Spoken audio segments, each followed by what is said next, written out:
hamburger on the road somewhere, and we all started laughing. Like, we just thought it was the funniest thing ever and just brilliant. And so it became like a joke working title, but it's too late now. Like, that's the title. Welcome to Land of Laura, the irreverent yet scholarly podcast about all things Laura Ingalls Wilder. For the past 2 years, photographer and filmmaker Amy Elliott has been working on a documentary film called, and I won't pretend not to love the title, Girls Gone Wilder. And although it may sound like it for a minute, it's not about Laura Ingalls Wilder, not exactly. Rather, it's about us, the people who love Laura, who love the books she wrote, and who loved the TV show she inspired. Today, we have Amy in the Land of Laura studio to tell us all about her film. Amy C. Elliott, welcome to the podcast. I am so happy to be here. Thank you for having me. So let's start with your origin story. How did you come to Little House? Okay. Well, I mean, I guess it's sort of, books versus TV, and I was both, though I consider them completely different entities. The show was mandatory, sort of regular family viewing when I was growing up. My brother and I still quote lines from it to each other, though we are solidly middle-aged people at this point. Can you give me an example of any of the Well, lines that you quote? 100%, like Doc Baker's "Let's burn it all down" in the Rat Plague episode is still a go-to line of mine when anything terrible happens in the world. So I've used it a lot the last couple of years. So that's one of my all-time favorites. But I will say the books came first for me, for sure. And as fun as the TV show was and is, as sort of like a fun family memory, the books were really a formative literary experience for me. I started them when I was, I imagine, around 8 years old. I had the yellow paperback set that was standard issue for every Gen X gal. And I just love them. And I was thinking before getting on here kind of what my ways into the stories were, sort of what hooked me. One thing I've really learned over the last 18 months making the film is that there are many ways in for people to the Little House stories. If you tell someone you're making the film, or I'm speaking to somebody on set and, you kind of, they get excited and say they're a Little House fan, you really have no idea what they mean by that unless you press a little bit harder and find out what they're talking about. And for me, I think there were two things. The first thing was just the nuts and bolts of how they lived, the pig bladder and the smoking tree and the idea of hunting and fishing, just the day-to-day sustenance of sort of surviving with little. It just captivated me. And I think it just scratched a still present itch. I kind of joke that I'm a closeted doomsday prepper. My friends would say not so closeted, in fact. And I think it just kind of pressed all those buttons for me. But the reason that it really stayed with me, as opposed to just like a how-to manual from that time would have, is certainly Laura herself, the character. And I think for me, she was sort of the first tomboy protagonist that I had come across that was really celebrated for who she was. And, now I think there's a lot of different, luckily, there are a lot of different ways in for kids, in children's literature that, there's a lot of representation for different types of children. But back then, I feel like she was the first one I came across. And people will say, oh, Jo March or whatever. But, that was within a really confined sort of civilized society that I found a little too sort of frilly for me. Like, I wanted to be wild and free and live on a prairie and learn how to shoot a rifle and go trudge in the mud and kind of really push back on what was expected of me. And I had always been attracted to more boys' books like The Call of the Wild and Huck Finn, and to come across one where that adventurous, free spirit was a little girl like me, my age, was, really profound. I mean, I don't think I can overstate how much that mattered to me at that time. And that's also something that I have not outgrown. I'm still very much a tomboy. So, so it really, I loved it and them until, she changed and I didn't as much. What do you mean she changed? It's interesting, like the first 4 books, and I should have looked this up. I'm not sure exactly when it happened, but the first 4 books were just like catnip to me. I loved them and I was really into them. And then I think it was like the first day of school in DeSmet when they'd moved to DeSmet. And there's a scene that I remember vividly where there's a boy at the school who throws her a ball. Like they're coming up to the school and they're out playing outside and they throw a ball and she catches it. And it causes a problem. Like everyone's like, what's going on? And more importantly, she feels like she did something wrong by doing that. And I remember this vividly and being like, what the hell is her problem? Like, what do you mean? Like, of course you caught the ball. Like, what's going on? And as she grew up and started to conform more to these gender roles and kind of cared about the way she looked or dressed or her hair and certainly started like, courting or whatever. Yeah, I think it would be overstating it to say that I felt betrayed or, kind of heartbroken, but it definitely I stopped reading them. I was like, this isn't for me anymore. And I came back to them twice after that. I came back to them later because I wanted to read The Long Winter. So like when I was a teenager, I think I came back to them. And that's also a great kind of experience too, because then I was older. I didn't have to like feel as connected to the character to enjoy the books or find them interesting. Like I think I was a more sophisticated reader at that point and could appreciate them for what they are. And then I reread them as an adult in preparation for making the documentary. But it was interesting, I mean, it was the first series I started but didn't finish, and it's mattered to me. That is a really interesting observation that I've thought about, but I don't think consciously about that scene with the throwing of the ball. That makes me curious, and maybe you don't remember, but do you think you stopped like mid book in The Long I Winter? do think I did. I remember petering out and not finishing the book. So it might have been that's interesting because I went back specifically to read The Long Winter when I was older. But yeah, that's memory for you. So that's interesting. Yeah. I want to talk about what led up to you deciding to do this film, but can you give us an idea of what you've done before? I started out as a stills photographer. That's how I started my career, was shooting for magazines and, editorial work. And then I want to say about 20 years ago, as, print started to die and digital became ascendant, more and more of my clients wanted motion, work, video, as opposed to just stills. And it was a really natural fit for me. I think I gravitated towards it. I liked engaging with subject, just more in depth and for a longer period of time. I've kind of spent my career like I've sort of my one goal in my career has been to go places I wouldn't otherwise and sort of meet people I wouldn't otherwise cross paths with. And I've been lucky in that regard. I've been to all 50 states on assignment, which has been wonderful and it just sort of lights me up. And I've made 3 other feature documentaries. So this is my fourth independent feature documentary that I've directed. How did the idea for this one come about? How it came about, and sort of it's a little undignified, I suppose, in that, like, I'm on Facebook. And about 2 years ago, I would say like early 2023, how Facebook has changed where it's not just like, high school friends talking about their divorces. And now Mm-hmm. you get like all these weird reels and like Mm-hmm. ads for things and all sorts of stuff that's a mess.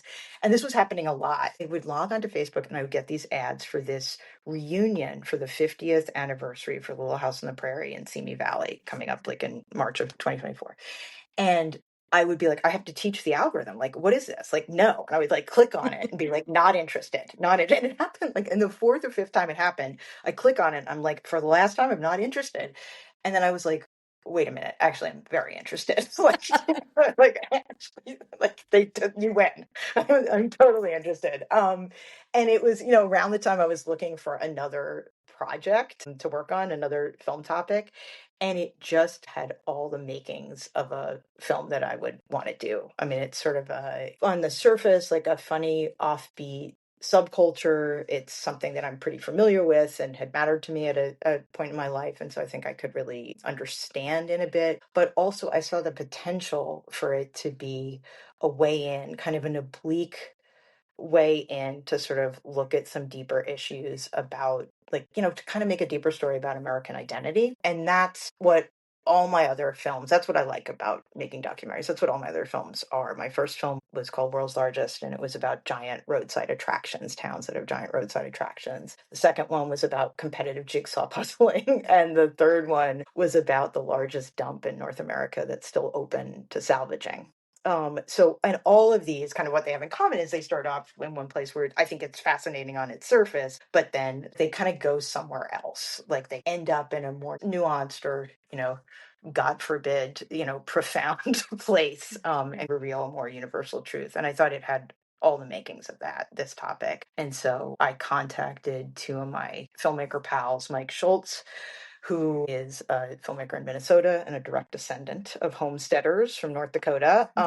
And my longtime go-to editor, Sabrina Zanella Farisi, who's, our age and also grew up with the books and has a lot of nostalgia for Little House, and said, "What do you think about this?" And both of them were like, "Oh yeah, no, this is an Amy Elliott film and we're on board." So it worked out. And then our first shoot was indeed Simi Valley.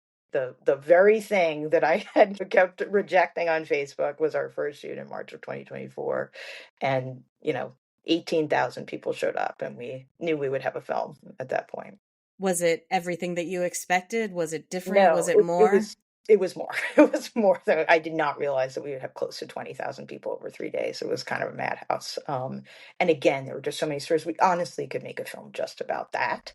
There was just so much footage that we ended up with, and so many different stories and such a wide variety of people, of fans there. So we knew that, this was gonna have legs, as they say. You said to me that Laura is not the subject of the film, but the object. Can you explain that a little? Yeah, I mean, and that's really has been kind of a touchstone for us going forward. And I mean, a couple of things by that. Like, first of all, I would say in general, the film is about sort of like the log line for it, for lack of a better word, but sort of it's like about the enduring and complicated cultural impact of Little House. We focus on how we engage with the work and Wilder herself today. So it's not a biography of Laura the way it would be if she was the subject. Like, I think that's been done.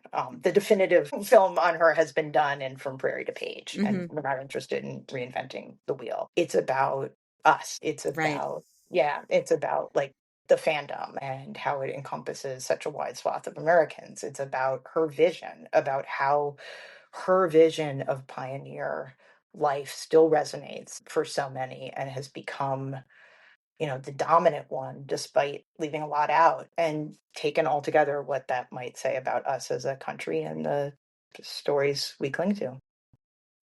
As you've filmed, has the story taken shape the way you thought it would in the beginning, or has it changed as you learned more? That's a little tough to answer. It's a little premature because we are actually still filming. Ah, It is, so it's evolving. I'm going back to South Dakota for I think the third time to shoot, in fact. But we're getting there. And I will say that, there are certainly themes that are emerging, that, certain things are kind of rising to the top, like cream, as we sort of, old school churn the butter of the film. And one of them that I think has been interesting is kind of the way that Laura has sort of become a stand-in for the past, come to sort of symbolize history. And what I mean by that is, like, even if you've never heard of Laura Ingalls Wilder or read Little House on the Prairie, everybody knows that image of the little girl with the braids and the calico dress in the covered wagon.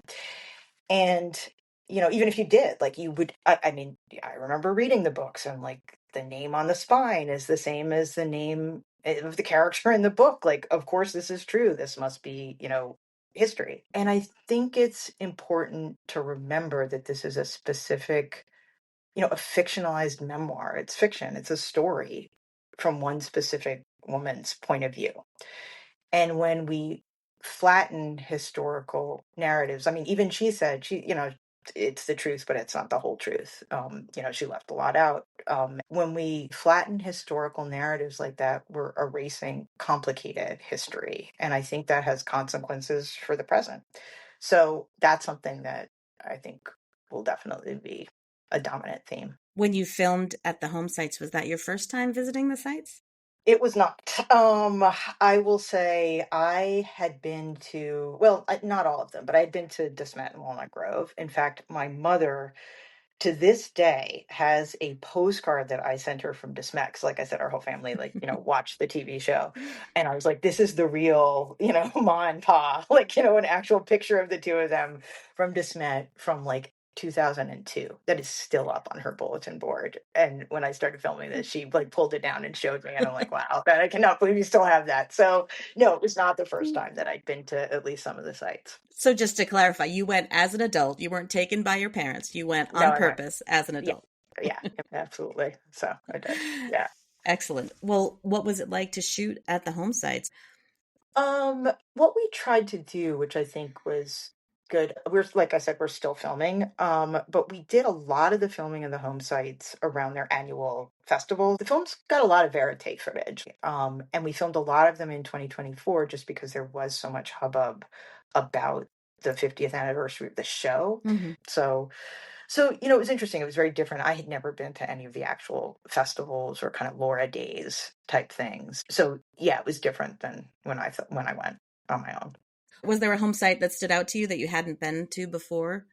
Baroque, for sure. It was one that I didn't know about before researching the film, in pre-production. I didn't really know about it because it's not in the books, as we know. Mm-hmm. And it was small, but super charming, and it's kind of right up my alley in the terms of, I'm pretty big on how sort of geography shapes culture, and the idea that like they're getting almost their entire town population to this event. It's kind of an amazing annual tourism event for them. I found that incredibly charming and unusual. So I understand that you're still filming, but what are some of the things that you've learned about the Laura Ingalls Wilder subculture Mm. that you're excited to share with viewers?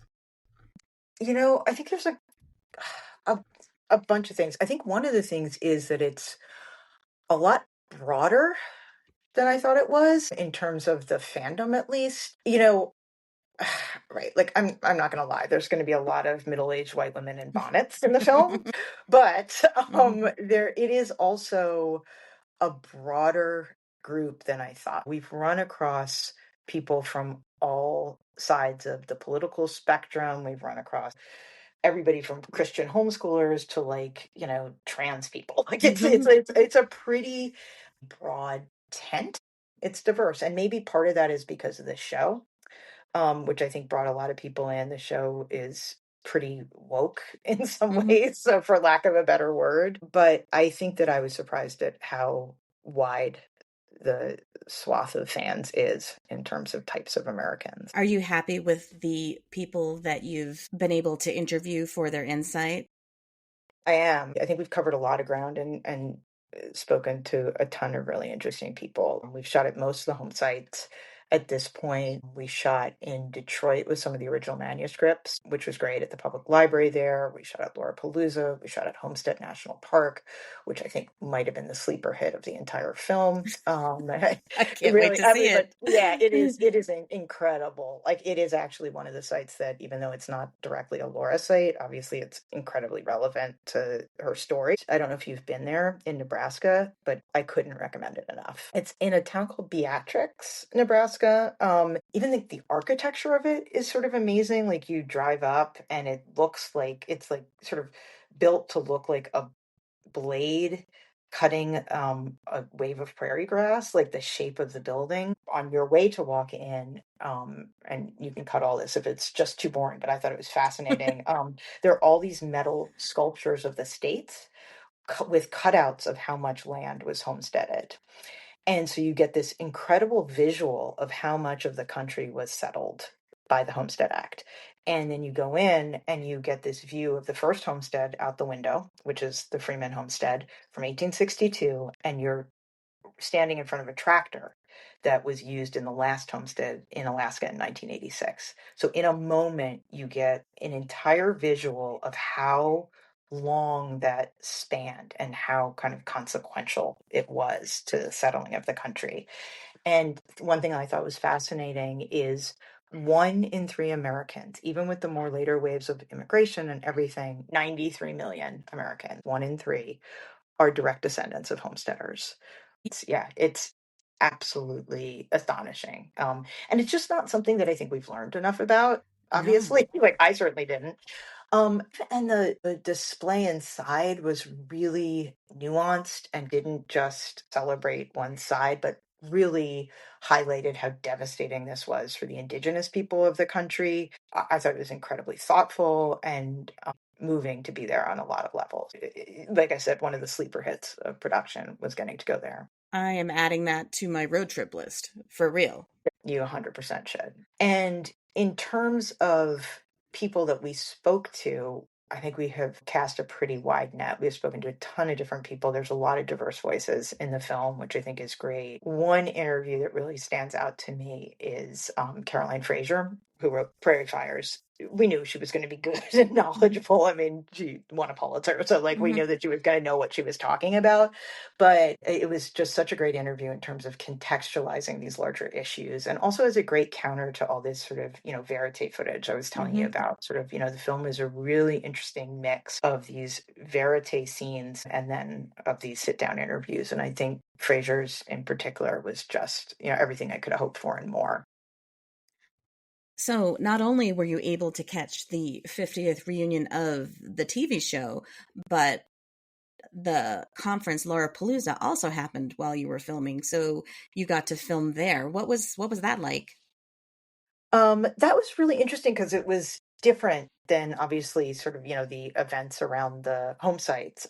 It was really interesting to be in a place where there were so many scholars approaching the topic and approaching her work. There were so many different panels. And again, I think it speaks to something I mentioned earlier, which is there are so many different ways into this world that you just don't even know what someone might be an expert in or what Hmm. is their way in. So the panels, whether it was, about weather or about gender roles Hmm. or about, other depictions of homesteading life. It was really interesting to see that vast spectrum of scholarly approaches, not just fan approaches. So I think that was great. We also got a couple of really good interviews out of Laura Palooza. And then there was also some fun stuff too. I think the author's reception was amazing to see all these folks in one place signing books and kind of the way it was all done. It definitely added something to production that we wouldn't have had otherwise. So, the film is called Girls Gone Wilder, which I don't know if it's the Gen Xer in me, but I love it. I think it's fantastic. How did you arrive at that? Thank you. That is, I gotta give that credit to Mike, my producer. Like we were kind of joking around about names for it, and he came up with it. And I don't know where we were. We were on the road somewhere, and we all started laughing. Like we just thought it was the funniest thing ever, and just brilliant. And so it became like a joke working title. But then, now it's too late now. Like we've been referring to it as such for almost 2 years, so it's over. Like that's the title. That's going to be the title of the film. I I think it's fantastic. And No, I feel really good about it. I mean, in some ways, it may not speak to, kind of some of the more serious mhm, parts of the film, but I don't think I can care. It just mhm. is too good. It's It's just too perfect. good. It's Yeah. perfect. So, speaking of the TV show, which we don't do very often here, but we do sometimes, it does come up organically, and most of us are fans of both the TV show and the books. It seems like I have heard that you have a special affinity for Michael Landon as a director. Is that true? It is absolutely true. And I would say, like I said before, I do think they are completely different entities. I guess they're in the same universe, but I don't really think Yeah, of them as the same thing. same. But yeah, I mean, and in some ways, I mean, it's interesting. Like, it is definitely a show that's about the 1970s through the lens or just the makeup of the Yeah, 1870s. Like, it doesn't really even seem to be about the Little House world or the I know. issues that they dealt with, except for a couple of episodes. And those are my favorites. One of them that I talk about often because it actually really mattered to me. Like I think about it periodically, and it's one of the ones that my brother and I quoted. I think I mentioned that. In fact, the line, Doc Baker, when he's like, burn this place to the ground, that's from this episode, is one called The Plague. The episodes that I liked on the show were the ones that seemed to be sort of the reason that I like the books is very similar to the things that I liked or was drawn to about the show, which is the practicalities, like seeing, how people got through the day and like what they did in this very foreign time. In this episode that I'm thinking of, which is the plague, it's the one that maybe some of your listeners have seen Does it begin where with rats? it does begin with rats. It's like the cornmeal, Oh. like, and they die of typhus. Like it's all about typhus. And what I love about this episode, and the reason I'm talking about it many, many decades later after watching it, is I remember watching when I was little.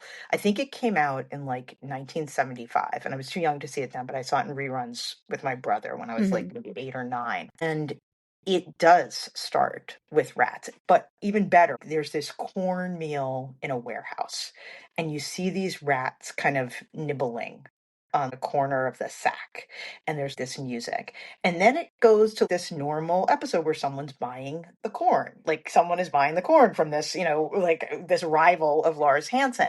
And to suffice to say, a lot of people get sick from typhus and die. And Doc Baker and Reverend Alden and Charles spend most of the episode trying to figure out what the hell is going on. Like, why is everybody getting sick? They don't understand the root of the typhus. And I remember as a kid seeing that. I can see it now clearly, seeing those rats nibble and being like, wait, I know what's going on. Like, there's a mystery, and it's been visually conveyed to the viewer right away, and everybody else in the show is kind of playing catch up. I remember thinking, I am so smart, like this is so cool. And I think of it almost as like a cinematic kind of 101 storytelling, in that you're watching this and you're like, wait, I have information that the other characters don't have, and it's only visual information. No one's explained it, but I know it's got something to do with these rats. And I remember being riveted to the end to figure out how they were going to figure it out. Another thing about this episode that I loved, this family that buys this meal has a kid who's about Laura's age who gets sick and dies, and the wife dies too. And what they do throughout this show is they kind of do these cross cuts between the Ingalls and this family, and their house looks the same, like the hearth looks the same. They're this happy family. The fathers are both like really jovial with the kids. And again, it's this like cinematic storytelling where you get that you're supposed to care about these people. There's a parallel to the Ingalls family, even though you don't know who they are. They're kind of peripheral characters in this one episode. And I remember you immediately, it's like shorthand for caring about them. And I know I'm getting into the weeds here, Mhm. but like as a It's fun. kid, it was really fun. And I really do think it was almost like a filmmaking class for a little kid, because I did get it. Like I got it. I absolutely got it. There was one scene, I think the B plot was Laura had a toothache or something, and she's in bed sick. And they cut between her and the boy who has typhus, who's in bed sick. And you're like, oh, they're both in bed sick. You know what I mean? Like you really get the visual kind of the reinforcement that this could be anyone. And then he dies and the mother dies, and you're like, oh my God, like anyone could die. Like, it was another thing. I'm also, even more than Little House, I grew up to be a huge horror movie fan. Now we're really getting off topics, but it was also almost like this episode in particular was a little bit like a horror movie, and used some of those tropes, like the dissonance of like this happy family and then like the rats in the corner, and the idea that no one was safe, like anyone could die at any time. And when people talk about the popularity of the show, they often talk about, like, because over the course of making the film, I've spoken to a lot of people who are fans of both. And a lot of people talk about the show being like about family and wanting to be a part of that family and the love in that place and all that. And that was kind of it for me, I think. But I think it was actually more sophisticated visually, and kind of the way it was put together. They were almost like mini movies, some of these episodes. Really carefully considered shots and like kind of blocking. And some of it to the point where now you watch it in HD and kind of like the overscan, you can almost see the blocking. You can kind of see like the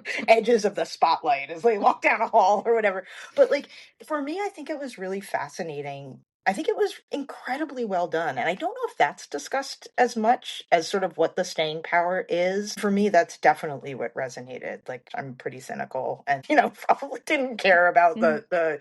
the love between Charles and Caroline as much as I did about some of these really cool, kind of scary, interesting moments. They were put together in a way that was sophisticated, that I think was still simple enough for a kid to understand. And it was incredibly visual. And incredibly well thought out and plotted in execution as well as kind of story plotting. And I do think it made a big impression on me. I think that's part of why I really still like the show so much, or at least some of the episodes. So congrats to Michael Landon for making such a Yeah, that masterpiece. there's a couple. Yeah, I don't know if it's a masterpiece, but it was to me. And like I said, it culminates with Doc Baker saying, "Burn this place to the ground," and they burn all the rats at the end. It's great. It's very exciting. So Did they burn like a barn or like a storage the shed storage, or they burn get a grain storage shed at the end. They find it and they're like, "Oh my God, it was 10 feet away all this time." Like everyone's dying in the church, and they all run over and then they burn it to the ground. And it's again, you're like, "Oh my," at 8 or 9, you're like, "This is exciting." I think I may have to go watch that episode. It's pretty cool. It's pretty cool. So who is the audience for Girls Gone Wilder? No, that's really the $64,000 question, especially in today's day and age for independent documentary film, Mm-hmm. which is a pretty tough business. Most people seem to only want to watch like celebrity biopic or true crime. Obviously, I do think people who have in any way had their lives affected by Little House on the Prairie, that whether as fans or just remembering it from their childhood or whatever, I think will be interested in it. But I'm hoping that it has a more universal appeal. I'm hoping that anyone who is kind of thoughtful about and cares about American mythology and our origin stories and, what's true and what's not. I'm hoping that people like that will be interested in it as well. Based on what you've learned so far, getting this far into the project, do you think how we think about Laura Ingalls Wilder collectively is incongruous with how she actually was? um, yeah, to an extent, I do.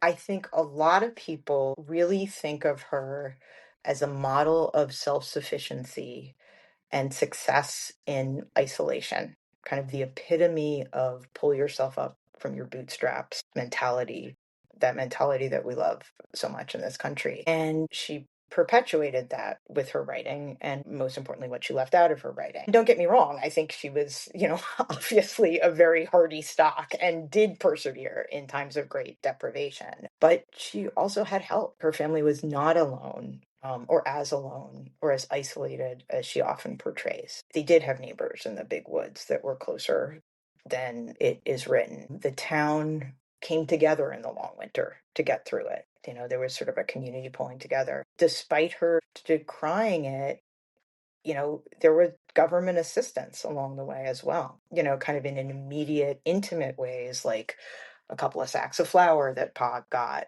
for free when he declared himself a pauper, or the blind school being paid for by the government for Mary, and bigger systemic ones like the Homestead Act, which itself, I would argue, is as big a government, program as Social Security on some level. Or, of course, the government's forced removal of the people that were there first. These are significant ways that Laura and all settlers benefited. And I don't know if we think about that much. And I think that we should. So you're still mid filming, you're almost done. What does the timeline look like right now, at least, for the completion of the film?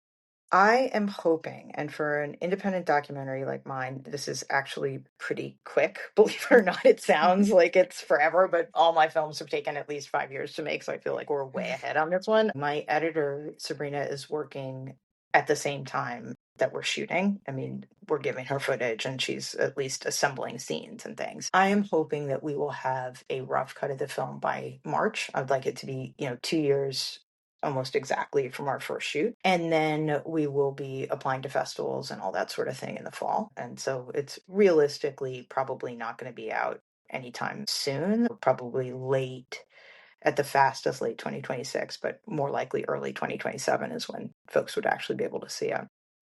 Will you come back to the podcast to talk about it before it is released? 100%. I would love that. I would love that. That would be great. Awesome. Well, thank you so much. We have learned a lot, and I know that we're all looking forward to Girls Gone Wilder. Thank you. I appreciate it. This was a pleasure. Thank you so much for tuning in to my conversation with Amy Elliott, and be sure to be on the lookout for Girls Gone Wilder. We'll be taking next week off from Land of Laura, and we'll be back on New Year's Day with the first episode of 2026. I wish you all a joyous and fulfilling holiday season. Land of Laura is created and executive produced by me, Sandra Hume. Special thanks to Canadian folk punk band The Dreadnaughts for our theme music, and extra special thanks to all the guests like Amy who give so generously of their time and knowledge. Make sure you subscribe to Land of Laura on your favorite podcast channel so you can hear about episodes as soon as they drop. As Pa says, there's plenty more down cellar in a teacup, and as Mom might have said, it takes all kinds of people to make a little house world.